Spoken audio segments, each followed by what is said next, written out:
प्रदेश में पिछले 24 घंटे के अंदर कोरोना के 124 नए मामले सामने आए हैं। एक दिन में 167 मरीज ठीक होकर घर पहुंचे हैं। प्रदेश में एक्टिव केसेस की संख्या 885 है। स्वास्थ्य विभाग ने पिछले 24 घंटे के अंदर 59,442 सैंपल लिए। वहीं संक्रमण दर 0.2% है। एक दिन के अंदर 44,449 वैक्सीन का डोज लोगों को लगाया गया।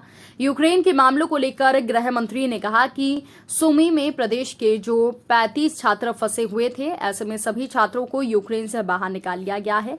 मंत्री ने बताया कि सभी छात्र देर शाम तक हिंदुस्तान आ जाएंगे। पीएम मोदी के अथक प्रयास के चलते ये संभव हुआ। कांग्रेस को आड़े हाथों लेते हुए मंत्री नरोत्तम मिश्रा ने कहा कि कांग्रेस केवल पीएम मोदी के प्रयासों पर सवाल उठा सकती है। केंद्र सरकार के जिस प्रयास से भारत का गौरव बढ़ता है, कांग्रेस उसकी आलोचना करने लगती है।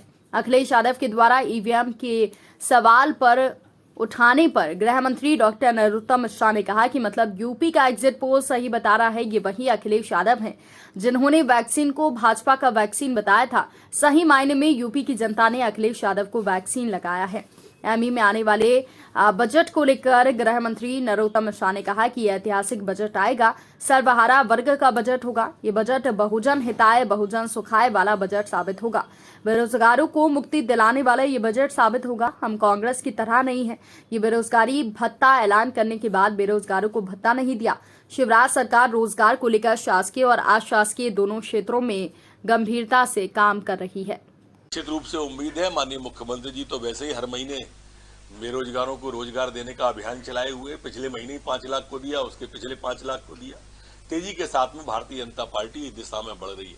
हम उस कांग्रेस की तरह नहीं है कि जो धोखा दें, लिखित में झूठ बोले कि 4,000 रुपया महीना बेरोजगारी भत्ता दिया जाएगा और एक को भी नहीं दिया।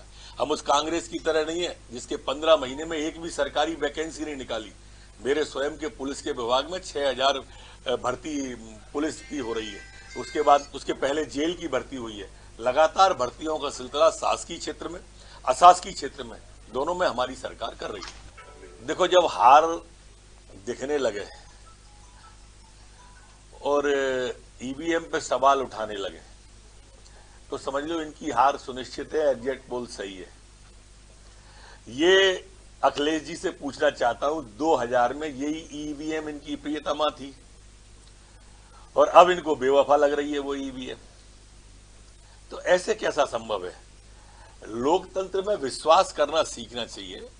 जनादेश का सम्मान करना सीखना चाहिए।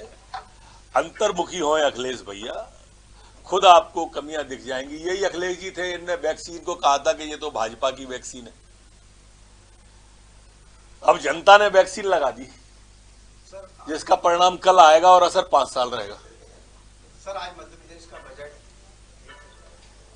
सर्वहारा वर्ग का बजट होगा। माननीय मुख्यमंत्री शिवराज सिंह चौहान जी की मुख्यमंत्रित्व काल में आने वाला ऐतिहासिक बजट है।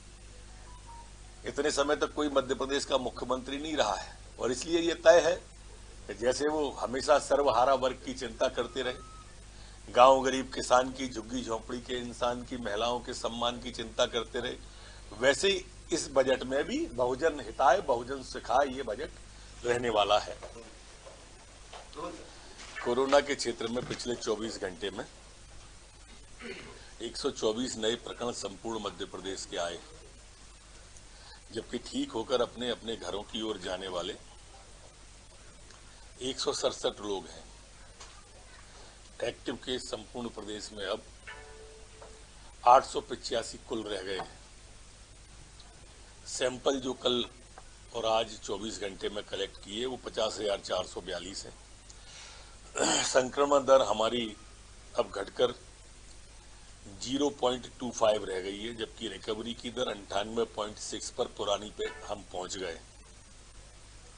पिछले 24 घंटे में कोई पुलिसकर्मी संक्रमित नहीं हुआ है। अब पुलिस के कुल 8 एक्टिव केस संपूर्ण मध्य प्रदेश में बचे। Rabindranath Tagore University, formerly known as ISECT University, the pioneers in skill development with focus on creating industry-ready professionals. Join India's premier skill-based university, Rabindranath Tagore University.